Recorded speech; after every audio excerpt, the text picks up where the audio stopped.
Pessoal, vamos lá então. Ali na segunda, era pra ser mensagem? Isso, mensagem. Eu não li, ué. Mensagem. Ai, geral que escreveu aí, ó. Eu nem cheguei na dois. Pessoal, então hoje nós vamos conversar, talvez essa aula seja a aula mais importante que nós vamos ter no ano. Por quê? Porque essa aula, com esse tema, verdade de fé vezes, ou versus na realidade, verdade histórica, é essencial para nós entendermos a distinguir o que é de fato uma questão de fé e uma questão científica, uma questão histórica. Por que eu estou falando isso? Se nós olharmos basicamente para a natureza de fé, aquilo que a fé proporciona para as pessoas, diferentemente daquilo que muitas vezes se interpreta de forma equivocada por muitas pessoas, quando estão diante de um texto sagrado, achando que aquele texto sagrado ele tem como algo de uma revelação científica, um texto histórico, é onde que acontece um dos maiores problemas que nós temos na sociedade, aquilo que a gente chama de fundamentalismo religioso, que tem a dificuldade de ter um diálogo entre fé e ciência. E isso é importante nós entendermos, porque quando nós olhamos para textos, independente de qual for a religião, desde as religiões orientais, ocidentais, o propósito, o objetivo não é fazer ciência, não é transmitir conhecimento científico. Por quê? Porque os textos sagrados são de um período pré-científico. O período científico é um período que inicia, não muito antigo na história da humanidade, mas conforme a humanidade foi avançando, foi evoluindo, mais ela conseguiu ali de forma tratar questões com evidências, buscas por fatos, aquilo que a gente chama de questões factuais, ou laboratoriais, de evidências do mundo natural. Porque, pessoal, que a gente não pode misturar uma coisa com a outra. Porque se nós misturamos, uma vai ser invalidada. Por quê? Porque se nós tomamos com base naquilo que um texto sagrado, que foi escrito há milhares de anos atrás, ele colide com as evidências científicas, e as pessoas tentam manter com a firmeza que aquele texto que ele está falando é uma revelação científica, mas a ciência mostra o contrário, nós vamos ter o quê? Contradições. E quem é que daí vai estar errado? A ciência ou a religião? O que está de fato por trás disso? Se nós não entendermos qual é a mensagem de um texto sagrado, que o propósito de um texto sagrado não é falar sobre ciência, em hipótese alguma. Então, quando nós olhamos aqui, o ponto 1, verdade histórica e científica, é aquela que pode ser comprovada por meio de documento, arqueologia, pesquisas científicas e fatos ocorridos no tempo e no espaço. Busca explicar como e quando um evento realmente aconteceu. Essa é a base, esse é o fundamento de uma questão científica. O que é uma questão de documento, arqueologia e pesquisas científicas? O que é arqueologia, pessoal? Arqueologia é um método, uma ferramenta de investigação que procura analisar o contexto passado com vestígios, vestígios que mostram, por exemplo, quando se estuda no campo da arqueologia com a antropologia, que é o estudo ali dos seres humanos, a cultura, sobre questão de vestígios, de achados, que vão comprovar e que vão mostrar, evidenciar que ali houve uma civilização, por meio de escavações, por meio de achados, seja qual for o mínimo vestígio que esteja ali, que vai ser levado para o laboratório, vão ser feitos testes para ver a datação por meio do carbono 14, para ver o período e a época que aquela civilização estava naquele local.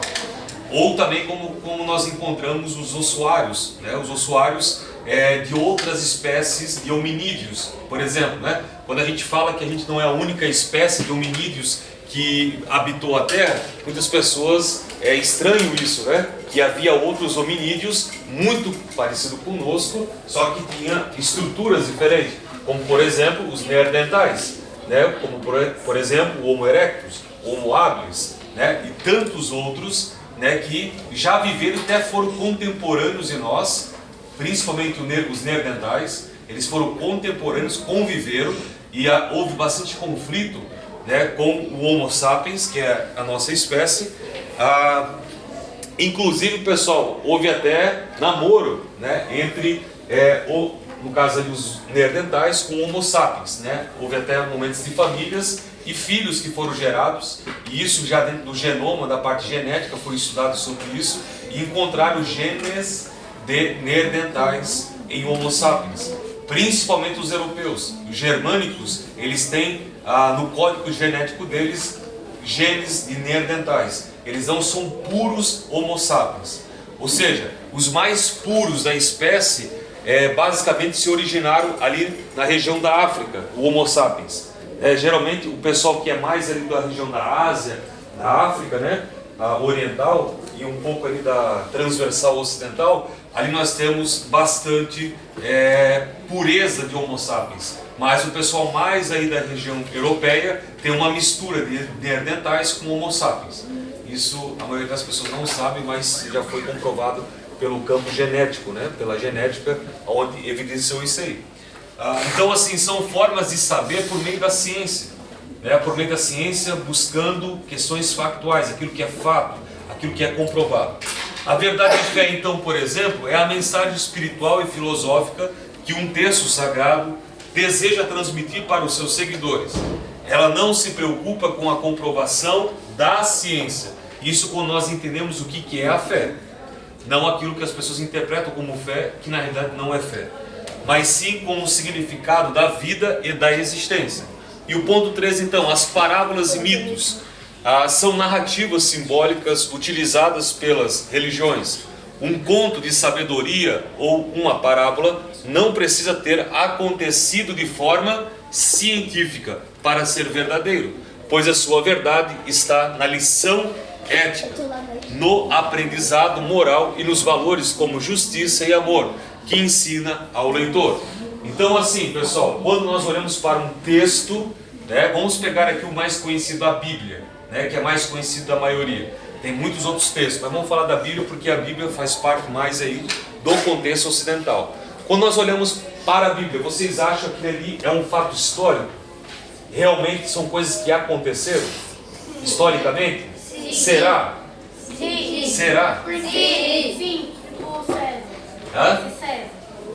César foi falado na Bíblia. Sim, aí essa é uma questão interessante. Na aplicação, nós fazemos o que? A exegese dos textos. Ou seja, pode ter um fundo histórico, com personagens que de fato existiram, como César, como Pôncio Pilatos, e como, por exemplo, o imperador Nabucodonosor, como o imperador Ciro o Grande, como também Ptolomeu, lá no período do livro Daniel, os impérios, né? O império da Babilônia, do Egito, da Grécia. Mas a construção sobre esse pano de fundo, ela é histórica? Sim. Não é histórica. Por exemplo, vamos começar lá com Gênesis. Gênesis capítulo 1, 2, 3, 4 e 5. Aquilo ali é literal? Aconteceu de fato conforme está descrito? Não. Por quê? Quando nós olhamos para o Gênesis, a ideia do que é? Os autores, os sacerdotes de Jerusalém, né, os judaítas, eles escreveram uma narrativa para o quê? Para explicar a origem do povo de Israel, dos hebreus. Então ali não está para contar a história da humanidade. No Velho Testamento. Mas no Novo Testamento também tem coisas. Mas no Antigo Testamento, no livro de Gênesis, nós encontramos o quê? Nós temos duas narrativas da criação. O capítulo 1 fala de uma narrativa da criação em 6 dias e no 7º descanso. No capítulo 2 nós temos uma criação, uma segunda narrativa da tradição do Reino do Norte, que fala sobre o quê? Sobre a criação em um único dia. São duas narrativas distintas. Uma é do Reino do Sul, uma é do Reino do Norte. No capítulo 1, nós temos o que? Elohim, que é o Deus evocado pelo Reino do Norte. O capítulo 2, nós temos o que? Yahvé, Yahvé Elohim. Divindades que eram distintas, que foram unificadas no capítulo 2, que é da narrativa do Reino do Sul, os judaítas. Então nós temos Israel, o Reino do Norte, e Israel, no caso dos judeus, ali, os judaítas, né? A tribo de Judá, que seria do Reino do Sul. Temos duas narrativas distintas, né? Todas as demais ali que faziam parte daquelas comunidades, né? Nós temos o que? Um capítulo 1 que vai falar o seguinte: Bereshit bara Elohim vayetz v'haaretz, que vai dizer o que ali?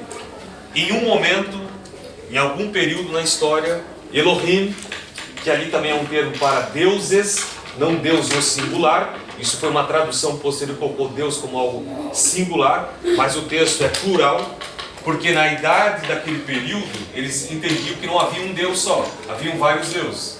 Isso foi uma questão teológica posterior, que deu a entender, no sistema teológico, que seria esse Elohim, né? Que tanto El Shaddai, como El Elyon, e como outros, Baal, entre outros, que faziam parte daquele panteão, ali na Mesopotâmia, que na verdade era Elohim apenas, ou Yahvé, né? Mas o capítulo 1, a ideia, pessoal, é justamente olhar para um cenário que a qual eles estavam lá na Babilônia exilados. Eles retornaram da Babilônia pelo o edito de Ciro o Grande. Quando eles retornaram, a cidade estava devastada. O templo já não havia mais, não existia mais, porque Nabucodonosor havia destruído. Levou para o exílio, no caso os sacerdotes e os reis, ali de Jerusalém. Então quando eles voltaram, aquela narrativa, aquele texto, há mais ou menos 2.600 anos atrás, foi construído para explicar e para mostrar que Deus ainda estava com o povo. Por mais que eles foram exilados por 70 anos, Deus não havia abandonado eles. Isso é um texto de fé, pessoal. Isso é um texto que trabalha com alegoria e com poesia, não com questões históricas. O texto não tem propósito de falar sobre uma questão de como o universo foi criado. A ideia ali no capítulo 1 é mostrar como Jerusalém agora seria reconstruída novamente. Porque o texto do capítulo 1 não fala sobre o planeta Terra, nem o capítulo 2. Fala sobre a recriação do planeta, fala sobre a recriação do espaço geográfico de Jerusalém. Porque o povo naquela época, eles tinham aquilo que a gente chama de cosmogonia. Ou seja, a minha localidade é o meu mundo, a minha localidade é o meu planeta, é a minha Terra. Então é uma cosmogonia. Ou seja, isso faz parte da construção da narrativa da história de um povo, né, da localidade de um povo. Então, a Elohim e Yahvé vai reconstruir Jerusalém. Por quê? O capítulo 1 vai dizer o que ali, né? O capítulo 2 vai falar que a terra estava sem forma e vazia. Ou seja, terra sem forma e vazia, porque a perspectiva que era o quê? Estava desolada. O mesmo versículo 2 nós encontramos o mesmo texto lá em Jeremias. Quando Jeremias vai falar sobre o que? A terra está devastada e ela está desolada. Não há mais vida para aquela terra. Mas Elohim vai reconstruir Jerusalém, vai reconstruir Israel novamente. Então o texto, pessoal, não refere-se à criação do planeta e nem do universo, mas sim do que? Da reconstrução de Jerusalém, da terra de Israel. Ou seja, Deus não abandonou o seu povo, Deus está com o seu povo e Deus dará alegria novamente para eles naquela localidade, né? Eu sei que às vezes vocês ouvindo isso é um pouco estranho ou muito estranho, né? Porque muitas vezes se ouve a ideia de que ali fala sobre um texto científico da criação do mundo, mas na realidade não é do mundo, não é do universo, não é do planeta Terra, é de Israel. Todo o texto, principalmente quando a gente olha para o hebraico, o texto original, ele segue esse sentido lógico do texto. Nas traduções já deram uma margem para se entender que está falando sobre o planeta Terra, né? Só que a gente teria vários problemas. Por exemplo, o Sol foi criado no quarto dia. Se o Sol foi criado no quarto dia, como é que é a vegetação anterior? Por quê? É impossível que haja a vegetação sem a fotossíntese. É necessário que haja o quê? Os luminares, que são o Sol, né? Para o quê? Gerar a fotossíntese e para que haja vida.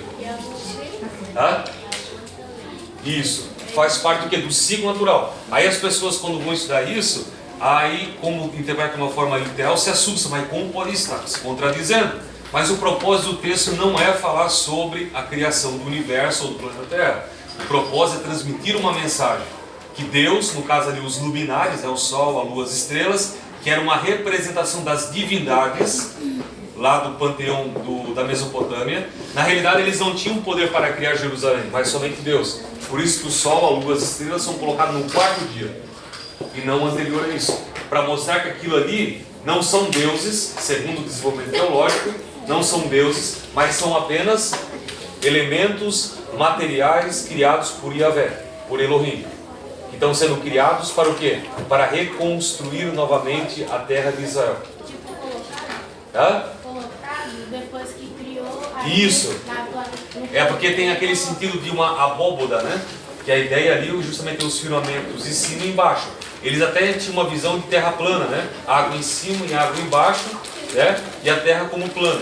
E os luminares rolavam no firmamento, né? Eles tinham aquela visão, aquela cosmogonia, né? Não é como o nosso olhar esférico hoje, que a gente está sustentado pela gravidade do nosso planeta, né? Eles não tinham noção que existia outras galáxias, outros planetas. Para eles existia aquele mundo ali que eles viviam, habitado. Eles não tinham uma visão astronômica, astrofísica.